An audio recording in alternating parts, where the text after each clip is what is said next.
Hi ಎಲ್ಲರಿಗೂ ನಮಸ್ಕಾರ. Welcome back to our YouTube channel. So ಇವತ್ತಿನ ಒಂದು ತರಗತಿಯಲ್ಲಿ ನಾವು 6ನೇ ತರಗತಿಗೆ ಸಂಬಂಧಿಸಿದಂತೆ ಅಂದ್ರೆ 6ನೇ ಕ್ಲಾಸ್ಗೆ ಸಂಬಂಧಿಸಿದಂತೆ ಪದ್ಯ ಭಾಗ, ಗದ್ಯ ಭಾಗ ಜೊತೆಗೆ ಪೂರಕ ಪಠ್ಯಗಳು ಏನಿದೆ ಅದರ ಒಂದು ಲೇಖಕರು ಜೊತೆಗೆ ಕವಿಗಳ ಪರಿಚಯ, ಅವರ ಪ್ರಸಿದ್ಧ ಕೃತಿಗಳು, ಇವುಗಳನ್ನ ನಾವು ನೋಡ್ತಾ ಹೋಗೋಣ. ಯಾಕೆ ಇದನ್ನ ನಾವು ನೋಡ್ಕೋಬೇಕು ಅಂತ ಹೇಳಿದ್ರೆ, ಪೇಪರ್ 3 GPSTR ಮತ್ತೆ HSTR ಗೆನು ಪೇಪರ್ 3 ಇಲ್ಲ, ಬಟ್ ಈ GPSTR ಅಲ್ಲಿ ಏನ್ ಪೇಪರ್ 3 ಕಡ್ಡಾಯ ಕನ್ನಡ ಇದೆ ಅದರಲ್ಲಿ ಕವಿ ಮತ್ತು ಲೇಖಕರ ಪರಿಚಯ ಅನ್ನುವಂಥ ಒಂದು ಟಾಪಿಕ್ ಇದೆ ಸಿಲೆಬಸ್ ಅಲ್ಲಿ. ಸೊ ಅದಕ್ಕೆ ಸಂಬಂಧಪಟ್ಟಂತೆ ನಾವು 5ನೇ ತರಗತಿಯಿಂದ 10ನೇ ತರಗತಿವರೆಗಿನ ಎಲ್ಲಾ ಗದ್ಯ ಭಾಗ, ಪದ್ಯ ಭಾಗ ಜೊತೆಗೆ ಪೂರಕ ಪಾಠಗಳ ಲೇಖಕರು ಮತ್ತು ಕವಿಗಳು ಜೊತೆಗೆ ಅವರ ಒಂದು ಕಾವ್ಯನಾಮ, ಅಂದ್ರೆ ಅಂಕಿತನಾಮ ಏನ್ ಹೇಳ್ತೀವಿ ಅವುಗಳನ್ನ ನಾವು ಚೆನ್ನಾಗಿ ನೆನಪಿನಲ್ಲಿ ಇಟ್ಕೊಂಡ್ರೆ ಆ ಒಂದು ಸೆಕ್ಷನ್ ಅಲ್ಲಿ ಬರುವಂತ ಮಾರ್ಕ್ಸ್ ಏನಿರುತ್ತೆ ಅದು ಮಿಸ್ ಆಗೋಕೆ ಚಾನ್ಸ್ ಇಲ್ಲ. Okay, so let's move on. Okay, ಮೊದಲನೇ ಒಂದು ಪದ್ಯ ಭಾಗ ಬೇಸಿಗೆ. ಇದು ಯಾವುದಕ್ಕೆ ಸಂಬಂಧಿಸಿದೆ? 6ನೇ ತರಗತಿ. ಓಕೆ, 6ನೇ ತರಗತಿ ಪದ್ಯ ಭಾಗ ಬೇಸಿಗೆ. ಇದನ್ನ ಬರೆದಂತಹ ಕವಿ ಬಂದು BR ಲಕ್ಷ್ಮಣ ರಾವ್ ಅವರು. ಓಕೆ, BR ಲಕ್ಷ್ಮಣ ರಾವ್ ಅವರು. ಇವರು 1945 9ನೇ ತಿಂಗಳು 9ನೇ ತಾರೀಕಿಗೆ ಜನಿಸ್ತಾರೆ. ಚಿಕ್ಕಬಳ್ಳಾಪುರ ಜಿಲ್ಲೆಯ ಚೀಮಂಗಲ ಅನ್ನುವಂಥ ಪ್ರದೇಶದಲ್ಲಿ ಇವರು ಜನಿಸ್ತಾರೆ. ಇನ್ನು ವೆಂಕಟಲಕ್ಷ್ಮಮ್ಮ ಇವರ ತಾಯಿ, ತಂದೆ ಬಂದು BR Raja Rao. So exam purpose ಏನ್ ನೆನಪಿನಲ್ಲಿ ಇಟ್ಕೋಬೇಕು, ಕವಿಗಳು ಯಾರು, ಓಕೆ, ಜೊತೆಗೆ ಅವರ ಒಂದು ಕವನ ಸಂಕಲನಗಳು ಜೊತೆಗೆ ನಾಟಕಗಳು, ಪ್ರಶಸ್ತಿಗಳು, ಇಷ್ಟನ್ನ ನೆನಪಿನಲ್ಲಿ ಇಟ್ಕೊಂಡ್ರೆ ಸಾಕು. ಓಕೆ, ಇನ್ನು ವೃತ್ತಿ ಬಂದು ಇವರು ನಿವೃತ್ತ ಉಪಾಧ್ಯಾಯರಾಗಿರ್ತಾರೆ. ಪ್ರವೃತ್ತಿ ಬಂದು ಸಾಹಿತ್ಯ ಸೇವೆ. ಇನ್ನು ಕೃತಿಗಳು ಬಂದು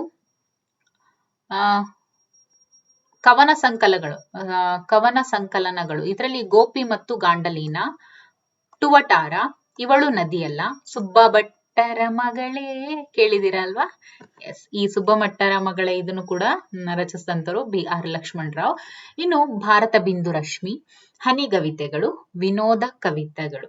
ಓಕೆ, ಇವಿಷ್ಟು ಕವನ ಸಂಕಲನಗಳು. ಇನ್ನು ನಾಟಕಗಳು ಬಂದು ನನ್ಗೆ ಯಾಕೋ ಡೌಟು, ಆಮೇಲೆ ಭಲೆ ಮಲ್ಲೇಶಿ, ಇದು ಇವರ ಒಂದು ಪ್ರಸಿದ್ಧ ನಾಟಕಗಳು ಅಂತ ಹೇಳ್ಬೋದು. ಓಕೆ, ಪ್ರಶಸ್ತಿಗಳು ಬಂದು ಕರ್ನಾಟಕ ಸಾಹಿತ್ಯ ಅಕಾಡೆಮಿ ಪ್ರಶಸ್ತಿ ಜೊತೆಗೆ ಕರ್ನಾಟಕ ರಾಜ್ಯೋತ್ಸವ ಪ್ರಶಸ್ತಿ. ಪ್ರಸ್ತುತ ಪದ್ಯ ಭಾಗ ಯಾವುದು? ಈ ಬೇಸಿಗೆ ಅನ್ನುವಂಥ ಒಂದು ಪ್ರಸ್ತುತ ಪದ್ಯವನ್ನ ಇವರ ಸುಬ್ಬಭಟ್ಟರ ಮಗಳೇ ಭಾವಗೀತೆಗಳ ಸಂಕಲನದಿಂದ ಆಯ್ದುಕೊಳ್ಳಲಾಗಿದೆ. ನೋಡಿ, ಸುಬ್ಬಭಟ್ಟರ ಮಗಳೇ ಏನಿದೆ ಇದು ಒಂದು ಕವನ ಸಂಕಲನ. ಇದರಲ್ಲಿ ಒಂದು ಪಾರ್ಟ್ ಯಾವುದು ಅಂತ ಹೇಳಿದ್ರೆ ದಟ್ ಈಸ್ ಬೇಸಿಗೆ. ಮಂಗಳ ಗ್ರಹದಲ್ಲಿ ಪುಟ್ಟಿ. ಓಕೆ, ಇದನ್ನ ರಚಿಸಿದಂತವರು CM ಗೋವಿಂದ ರೆಡ್ಡಿ. ಇವರು ಜನಿಸಿದ್ದು 1958ರಲ್ಲಿ 8ನೇ ತಿಂಗಳು 11ನೇ ತಾರೀಕಿನಲ್ಲಿ ಜನಿಸ್ತಾರೆ. ಕೋಲಾರ ಜಿಲ್ಲೆಯ ಮಾಲೂರು ತಾಲೂಕಿನ ಚೆನ್ನಿಗರಾಯಪುರ ಗ್ರಾಮದಲ್ಲಿ ಇವರು ಜನಿಸ್ತಾರೆ. ಇವರ ವೃತ್ತಿ ಸಹಾಯಕ ಪ್ರಾಧ್ಯಾಪಕರು, ಪ್ರಥಮ ದರ್ಜೆ ಕಾಲೇಜು, ಕಾಡುಗೋಡು, ಬೆಂಗಳೂರು. ಇವರು ಪ್ರವೃತ್ತಿ ಬಂದು ಇವರು ಜಾಸ್ತಿ ಮಕ್ಕಳ ಸಾಹಿತ್ಯಕ್ಕೆ ಸಂಬಂಧಿಸಿದಂತೆ ರಚಿಸ್ತಾರೆ. ಇವರ ಕೃತಿಗಳು ಬಣ್ಣದ ಚಿಟ್ಟೆ, ಮಕ್ಕಳ ಮಂದಾರ, ಪದ್ಯ ಹೇಳುವ ಮರ. ಓಕೆ, ಇವೆಲ್ಲ ಏನು ಇವರ ಕೃತಿಗಳು. ಇನ್ನು ಪ್ರಶಸ್ತಿಗಳು ಬಂದು ಪೆರ್ಲಾ ಕಾವ್ಯ ಪ್ರಶಸ್ತಿ, ಸಿಸು ಸಂಗಮೇಶ ದತ್ತಿ ಬಹುಮಾನ. ಪ್ರಸ್ತುತ ಪದ್ಯವನ್ನ ಇವರ ಮಕ್ಕಳ ಮಂದಾರ ಕೃತಿಯಿಂದ ಇದನ್ನ ಆಯ್ದುಕೊಳ್ಳಲಾಗಿದೆ. ಯಾವುದು? ಮಂಗಳ ಗ್ರಹದಲ್ಲಿ ಪುಟ್ಟಿ ಏನಿದೆಯಲ್ಲ, ಈ ಮಂಗಳ ಗ್ರಹದಲ್ಲಿ ಪುಟ್ಟಿ ಏನಿದೆ ಇದನ್ನ ಮಕ್ಕಳ ಮಂದಾರ ಕೃತಿಯಿಂದ ಆಯ್ದುಕೊಳ್ಳಲಾಗಿದೆ. ಇನ್ನು ನೀ ಹೋದ ಮರುದಿನ, ಇದು ಇದರ ಕವಿ ಯಾರು? ಡಾಕ್ಟರ್ ಚನ್ನಣ್ಣ ವಾಲಿಕಾರ್ ಅವರು. ಓಕೆ, ಡಾಕ್ಟರ್ ಚನ್ನಣ್ಣ ವಾಲಿಕಾರರ್ ಅವರು. ಇವರು ಜನಿಸಿದ್ದು 1943ರಂದು ಕಲಬುರಗಿ ಜಿಲ್ಲೆಯ ಚಿತ್ತಾಪುರ ತಾಲೂಕಿನ ಶಂಕರವಾಡಿಯಲ್ಲಿ. ತಂದೆ ಧಳಪ್ಪ ವಾಲಿಕಾರ, ತಾಯಿ ಸಾಬವ್ವ. ಇನ್ನು ವಿದ್ಯಾಭ್ಯಾಸ ಕರ್ನಾಟಕ ವಿಶ್ವವಿದ್ಯಾಲಯದಲ್ಲಿ MA ಪದವಿಯನ್ನ ಪೋಸ್ಟ್ ಗ್ರಾಜುಯೇಷನ್ ಅನ್ನ ಕಂಪ್ಲೀಟ್ ಮಾಡಿ PhD ಅನ್ನು ಕೂಡ ಪಡ್ಕೊಂತಾರೆ. ವೃತ್ತಿ ಬಂದು ಗುಲ್ಬರ್ಗಾ ವಿಶ್ವವಿದ್ಯಾಲಯದಲ್ಲಿ ಪ್ರಾಧ್ಯಾಪಕರಾಗಿ ಕಾರ್ಯನಿರ್ವಹಿಸಿ ನಿವೃತ್ತರಾಗಿದ್ದಾರೆ. ಇವರ ಕೃತಿಗಳು ಬಂದು ಕವನ ಸಂಕಲನಗಳು ಬಂದು ಮರದ ನೀರಿನ ಗಾಳಿ, ಪ್ಯಾಂಥರ್ಸ್ ಪದ್ಯಗಳು, ಧಿಕ್ಕಾರದ ಹಾಡುಗಳು. ಇನ್ನು ಇದು ಕವನ ಸಂಕಲನಗಳು ಆದ್ರೆ, ಇನ್ನು ಕಥಾ ಸಂಕಲನಗಳು ನೋಡೋದಾದ್ರೆ ಕಪ್ಪು ಕಥೆಗಳು, ಹೆಪ್ಪುಗಟ್ಟಿದ ಸಮುದ್ರ,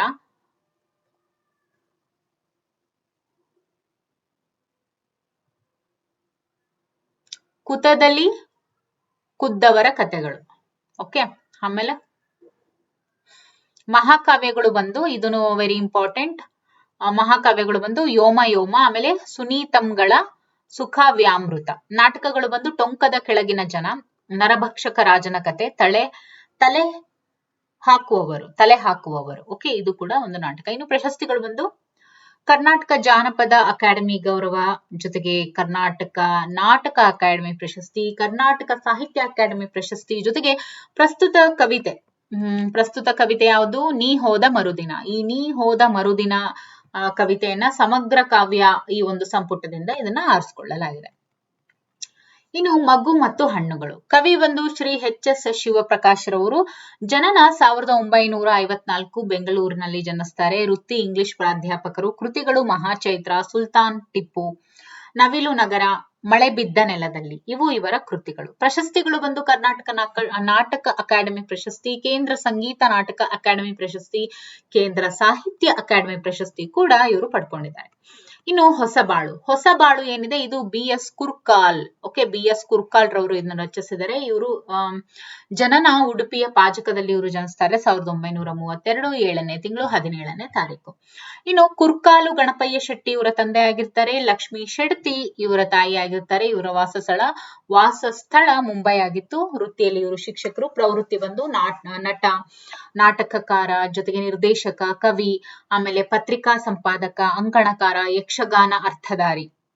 ಓಕೆ, ಇನ್ನು ಕೃತಿಗಳು ಬಂದು ಕವನ ಸಂಕಲನಗಳಲ್ಲಿ ನನ್ನ ನಿನ್ನ ಅಂತರಂಗ, ಶ್ರಾವಣ ಲಹರಿ, ಬರೆಯುವೆನು ನಿನಗಾಗಿ, ರಾಗರಶ್ಮಿ ಮುಂತಾದ 20ಕ್ಕೂ ಹೆಚ್ಚಿನ ಕೃತಿಗಳನ್ನ ಇವರು ರಚಿಸಿದ್ದಾರೆ. ಪ್ರಶಸ್ತಿಗಳು ಬಂದು ಕರ್ನಾಟಕ ಸಾಹಿತ್ಯ ಪರಿಷತ್ತು ಪ್ರಶಸ್ತಿ, ಮುಂಬೈ ಕರ್ನಾಟಕ ಸಂಘ ಪ್ರಶಸ್ತಿ. ಪ್ರಸ್ತುತ ಪದ್ಯವನ್ನ ಇವರು ಬರೆಯುವೆನು ನಿನಗಾಗಿ ಕವನ ಸಂಕಲನದಿಂದ ಆಯ್ದುಕೊಳ್ಳಲಾಗಿದೆ. ನೋಡಿ,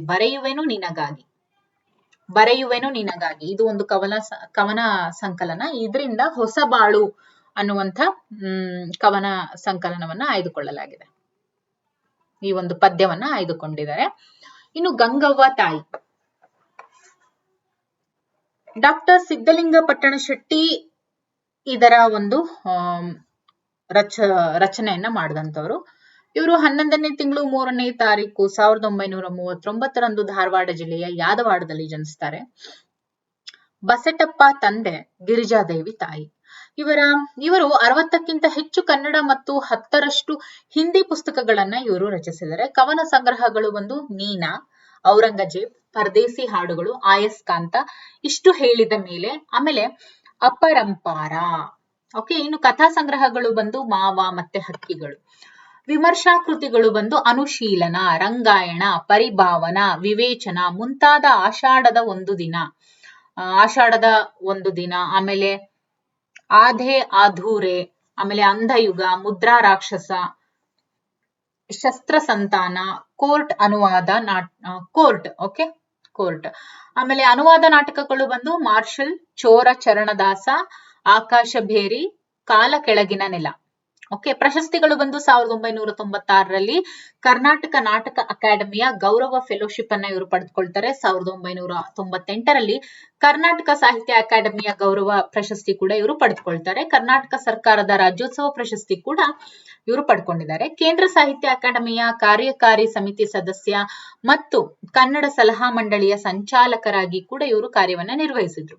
ಪ್ರಸ್ತುತ ಗಂಗವ್ವ ತಾಯಿ ಕವನವನ್ನ ಇವರ ನಿನ್ನ ಮರೆಯೂ ಮಾತು, ನಿನ್ನ ಮರೆಯೂ ಮಾತು ಎಂಬ ಕವನ ಸಂಕಲನದಿಂದ ಇದನ್ನ ಆರಿಸಿಕೊಳ್ಳಲಾಗಿದೆ. ಈಗ ಹೃದಯ ವಚನಗಳು ಬಂದು ಡಾಕ್ಟರ್ ಅಮೃತ ಸೋಮೇಶ್ವರ ಅವರು ಇದನ್ನ ರಚಿಸಿದ್ದಾರೆ. ಜನನ ಬಂದು 1935, 9ನೇ ತಿಂಗಳು 27ನೇ ತಾರೀಕು. ಕನ್ನಡ ಜಿಲ್ಲೆಯ ಅಡ್ಕದಲ್ಲಿ ಇವರು ಜನಿಸ್ತಾರೆ. ಇನ್ನು ವೃತ್ತಿ ಬಂದು ಪ್ರಾಧ್ಯಾಪಕರು. ಕವನ ಸಂಕಲನಗಳು ಬಂದು ಆಡುಂಬೋಲ, ಉಪ್ಪುಗಾಳಿ, ಹೃದಯ ವಚನಗಳು, ತಂಬಿಲ, ರಂಗಿತ. ಕೃತಿಗಳು ಬಂದು ಎಲೆಗಳು, ರುದ್ರಶಿಲೆ, ಸಾಕ್ಷಿ, ವನಮಾಲೆ, ಭಗವತಿ ಆರಾಧನೆ, ಮಲಯಾಳಿ ನಿಘಂಟು. ಪ್ರಶಸ್ತಿಗಳು ಬಂದು ಕರ್ನಾಟಕ ಸಾಹಿತ್ಯ ಅಕಾಡೆಮಿ ಪ್ರಶಸ್ತಿ, ತುಳು ಸಾಹಿತ್ಯ ಅಕಾಡೆಮಿಗಳ ಗೌರವ ಪ್ರಶಸ್ತಿ, ಕರ್ನಾಟಕ ರಾಜ್ಯೋತ್ಸವ ಪ್ರಶಸ್ತಿ. ಪ್ರಸ್ತುತ ವಚನವನ್ನ ಅಮೃತ ಸೋಮೇಶ್ವರ ಅವರ ಹೃದಯ ವಚನಗಳು ಎಂಬ ಕವನ ಸಂಕಲನದಿಂದ ಇದನ್ನ ಆಯ್ದುಕೊಂಡಿದೆ. ಇನ್ನು ಕಿತ್ತೂರ ಕೇಸರಿ. ಪರಗೊಂಡ ಗುರುದಾಸಪ್ಪ ಸಿದ್ದಾಪುರ ಅನ್ನುವಂಥವ್ರು ಈ ಕಿತ್ತೂರ ಕೇಸರಿ ಅನ್ನುವಂತಹ ಪದ್ಯವನ್ನ ರಚಿಸಿದ್ದಾರೆ. ಕಾವ್ಯನಾಮ ಬಂದು ಪ ಗು ಸಿದ್ದಾಪುರ. ಓಕೆ, ಪರಗೊಂಡ ಗುರುಪಾದಪ್ಪ ಸಿದ್ದಾಪುರ. ಇವರು 1958 6ನೇ ತಿಂಗಳು 1ನೇ ತಾರೀಕು ಜನಿಸ್ತಾರೆ. ವಿಜಯಪುರ ಜಿಲ್ಲೆಯ ಬಸವನ ಬಾಗೇವಾಡಿಯ ದಾಶಾಳ ಅನ್ನುವಂಥ ಗ್ರಾಮದಲ್ಲಿ. ತಂದೆ ಗುರುಪಾದಪ್ಪ, ತಾಯಿ ಯಮುನಾಬಾಯಿ. ವಿದ್ಯಾಭ್ಯಾಸ ಬಂದು MA, ಆಮೇಲೆ AM ಅಂದ್ರೆ ಆರ್ಟ್ ಮಾಸ್ಟರ್ ಪದವಿಯನ್ನ ಇವರು ಪಡ್ಕೊಂಡಿದ್ರು. ವೃತ್ತಿ ಬಂದು ಬಸವನ ಬಾಗೇವಾಡಿಯ ಮುಳವಾಡ ಪ್ರೌಢಶಾಲೆಯಲ್ಲಿ ಚಿತ್ರಕಲಾ ಶಿಕ್ಷಕರಾಗಿ ಇವರು ಸೇವೆಯನ್ನ ಸಲ್ಲಿಸಿದ್ರು. ಕನ್ನಡದಲ್ಲಿ ನೂರಾರು ಮಕ್ಕಳ ಕವಿತೆಗಳು, ಕಥೆಗಳನ್ನ ಕೂಡ ಇವರು ರಚಿಸಿದ್ದಾರೆ. ಪ್ರಸ್ತುತ ನೋಡಿ, ಇವರಿಗೆ ಪ್ರಶಸ್ತಿ, ರಾಜ್ಯ ಉತ್ತಮ ಶಿಕ್ಷಕ ಪ್ರಶಸ್ತಿ 2010ರಲ್ಲಿ ಲಭಿಸಿತು. ಇವರ ಮಕ್ಕಳ ನೂರಾರು ಕವಿತೆಗಳು ಎಂಬ ಕೃತಿಯಿಂದ ಈ ಪದ್ಯವನ್ನ ಆರಿಸಿಕೊಳ್ಳಲಾಗಿದೆ. ಇನ್ನು ಪೂರಕ ಪಾಠಗಳನ್ನ ನೋಡೋದಾದ್ರೆ ಅವ್ವ, ಲಲಿತಾ ಕೊಟ್ರೆಪ್ಪ ಹೊಸಪ್ಯಾಟಿ. ಓಕೆ, ಲಲಿತಾ ಕೊಟ್ರೆಪ್ಪ ಹೊಸಪ್ಯಾಟಿ ಅನ್ನುವಂಥವ್ರು ಇದನ್ನ ರಚಿಸಿದರೆ, ಕವಯಿತ್ರಿ. ಇವರ ಜನನ 1964. ತಂದೆ ಕೊಟ್ರೆಪ್ಪ, ತಾಯಿ ನೀಲಮ್ಮ. ವೃತ್ತಿ ಬಂದು ಮುಖ್ಯೋಪಾಧ್ಯಾಯರು. ಕವನ ಸಂಕಲನ ಬಂದು, ಮಕ್ಕಳ ಕವನ ಸಂಕಲನ ಬಂದು ಕಲ್ಪನಾಳಿಗೊಂದು ಎದೆಹಾಡು, ಹೂ ಮಾರುವ ಹುಡುಗಿ. ಮಕ್ಕಳ ನಾಟಕ ಇವರು ಪಟ್ಟಣಕ್ಕೆ ಬಂದ ಪುಟ್ಟ ಗುಬ್ಬಿ ಅನ್ನುವಂತಹ ಮಕ್ಕಳ ನಾಟಕವನ್ನು ಕೂಡ ರಚಿಸಿದರೆ. ಕಥಾ ಸಂಕಲನಗಳು ಬಂದು ಮಳೆಯಾದಳು ನೀರ, ಗೆಳಕಾರ ಹಕ್ಕಿಗಳು, ಚಂದ್ರ ಚುಕ್ಕಿಗಳು. ಇವು ಕಥನ ಸಂಕಲನಗಳು. ಇನ್ನು ಪುಟ್ಲಕ್ಷ್ಮಿ ಕತೆ, ಇದರ ಲೇಖಕರು ಬಂದು ರಘುನಾಥ ಚೆನ್ನಿಗರಾಯಪ್ಪ. ಜನನ ಒಂದು 1ನೇ ತಾರೀಕು 11ನೇ ತಿಂಗಳು 1974. ತುಮಕೂರು ಜಿಲ್ಲೆ ಮಧುಗಿರಿ ತಾಲೂಕಿನ ಹಳ್ಳಾಪುರದಲ್ಲಿ ಇವರು ಜನಿಸ್ತಾರೆ. ತಂದೆ ಬಂದು ಚೆನ್ನಿಗರಾಯಪ್ಪ HN ಮತ್ತೆ ತಾಯಿ ರತ್ನಮ್ಮ. ವಿದ್ಯಾಭ್ಯಾಸ ಬಂದು ಕನ್ನಡ MA ಪೂರೈಸಿ ಪತ್ರಿಕೋದ್ಯಮದಲ್ಲಿ ಸ್ನಾತಕೋತ್ತರ ಡಿಪ್ಲೊಮಾವನ್ನ ಪಡಿತಾರೆ. ಓಕೆ, ಇದು ಪುಟ್ಟಲಕ್ಷ್ಮಿ ಕತೆ. ಓಕೆ, ವೃತ್ತಿ ಬಂದು ಪ್ರಜಾವಾಣಿ ಪತ್ರಿಕೆಯಲ್ಲಿ ಮುಖ್ಯ ಉಪಸಂಪಾದಕರಾಗಿ ಇವರು ಸೇವೆಯನ್ನ ಸಲ್ಲಿಸಿದ್ದಾರೆ, ರಘುನಾಥ ಚೆನ್ನಿಗರಾಯಪ್ಪರವರು.